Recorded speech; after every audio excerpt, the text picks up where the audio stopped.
came from Nagpur. I want to ask you one question about Vedas because I believe Vedas are main scripture of Hinduism. So I want to know if you are telling or putting a common point which is similar to other scripture, why you do not put different points in front of non-Muslim people which are contradictable or which are opposite to each other, because I believe in common point. As a being a Hindu girl, it is very important to know which are the common point and which are the different points in Hinduism scriptures. Sisters ask a very good question. She said that I quoted the Vedas, I did point out similarities. Why don't I speak about differences? And she wants to know the similarities as well as differences. Sister, if I can give a talk on similarities between Islam and Hinduism for a few hours, I can give a bigger talk and a longer talk on differences between Islam and Hinduism. But the reason I chose to speak about similarities, because that is the advice given by my Creator Allah Subhanahu wa Ta'ala in the Quran, in Surah Al-Imran, chapter number 3, verse number 64, which says, Kul ya ahlal kitab, say, O people of the book, ta'alaw ila kalimatin sawa'im bayna bainakum, come to common terms as between us and you. Which is the first term? Allah na'budu illallah, that we worship none but Allah. Wala nushrika bihi shay'an, that we associate no partners with Him. Wala yattakhidha ba'duna ba'dan arbabun min dunillah, that we erect not among ourselves lords and patrons other than Allah. Fa in tawallaw, if then they turn back, faqulu shadu, say ye bear witness, bi anna muslimun, that we are Muslims bowing our will to Allah Subhanahu wa Ta'ala. This verse of the Quran shows us a way how to speak with different kinds of people. Come to common terms as between us and you. Which is the first term? The most important term is Allah na'budu illallah, that we worship none but one Almighty God. Regarding differences, sister, I can give a talk for hours together about differences. Not that I can't, but it will bring animosity. Maybe it will hurt the feelings of someone. That we may be forced to do during a debate. When there is a debate, for example, I had a debate with a person by the name of Dr. William Campbell. Did you heard that talk, sister?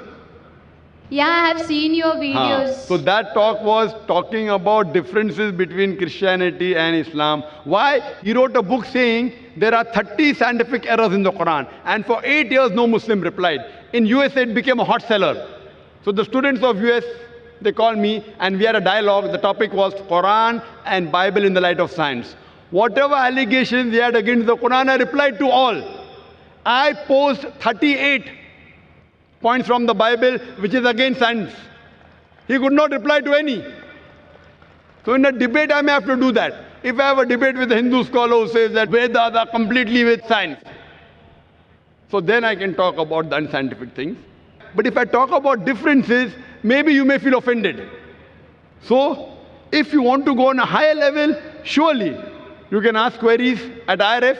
We'll give you all the things. But in public, I personally don't want to talk about contradictions unless someone forces me.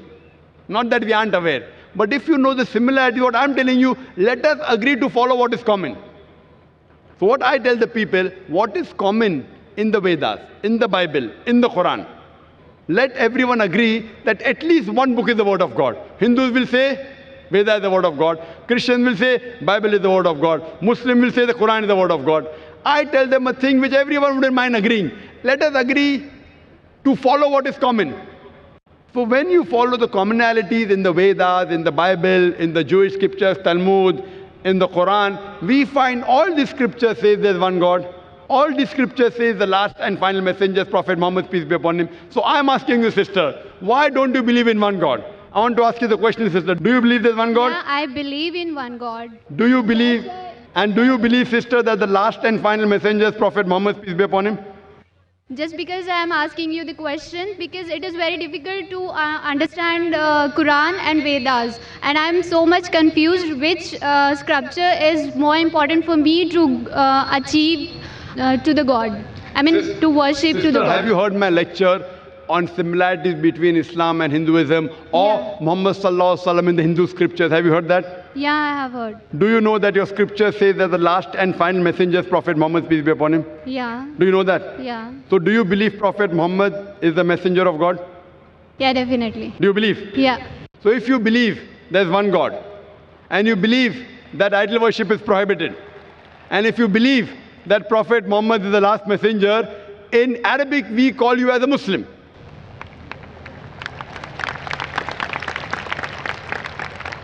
Sister, do you believe in one God? Yeah, I believe in one God. Do you believe there's no idol worship? Yeah. Do you believe that Almighty God has got no images? Yeah. You believe that? Yeah. And you also believe that Prophet Muhammad is the messenger of God. So what you have entered, you may not have gone very high, but by saying this, that there is no God but Allah and Prophet Muhammad is the messenger, you indirectly become a Muslim. Muslim means a person who submits his will to God. So do you submit your... But I am indirectly Muslim, no? If Vedas telling the same Well- thing and Quran telling the same thing, so Yes. which? If you're indirect also, no problem. Indirect also, you're most welcome. Whether you come direct or indirect, we welcome you, sister. Now, you know what is common. Now, if your Veda says that the last and final messenger is Prophet Muhammad, peace be upon him, and you have to follow him. So by following Prophet Muhammad, you're indirectly following the Vedas also. Then you have to find out what did Prophet Muhammad say. Then you have to read the hadith. But slowly, slowly. So now you're in nursery, then junior KG, then senior KG, then first standard, then you'll reach standard 10. But have you taken admission, I want to know.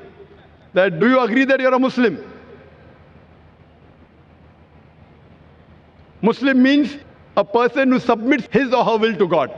Why it is important that the person who are believing in one God, he is called or she is called a Muslim? Yes, why? Muslim means a person who submits his will to God. And the first important creed to submit your will to God is believe there's one God, believe there is no idol worship, and believe Prophet Muhammad is the messenger. If you say this, that means you have agreed to submit. And then it takes time. Then you go to standard 1, then slowly you may know what is required about fasting, about charity, not to rob, not to steal. All this comes later. But do you agree to submit your will is important. And do you agree to follow the teachings of Prophet Muhammad is important. What I want to ask you, sister. Yeah, I agree. So would you like to say the Shahada? Shahada means would you like to say in Arabic that there is no God but one God and Prophet Muhammad is the messenger?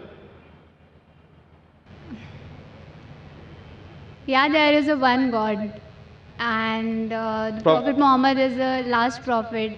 MashaAllah. MashaAllah, sister. Congratulations. I would just say it in Arabic and I want you to repeat it. You know what you have said is the same thing. But I want to ask you, sister, is anyone forcing you to say this? No, no one. Is anyone putting pressure? No. It is completely out of your free will. Yeah. Okay, sister. I say in Arabic, just repeat it. Ashhadu Ashhadu Allah Allah ilaha ilaha illallah illallah wa ashhadu wa ashhadu anna anna Muhammadan Muhammadan abduhu abduhu wa rasuluhu. wa rasuluhu. I bear witness. I bear witness I bear witness that there is no God that there is no God but Allah but Allah and Prophet Muhammad, and Prophet Muhammad, peace be upon him, peace be upon him, is the servant is the servant and messenger of Allah. and messenger of Allah. MashaAllah. Thank you. I congratulate you, sister. Now we have entered the fold of Islam. And inshallah, for getting more knowledge, for going to first standard, second standard, third standard, be in touch with the Sisters of the Islamic Research Foundation. And it will be a pleasure to guide you.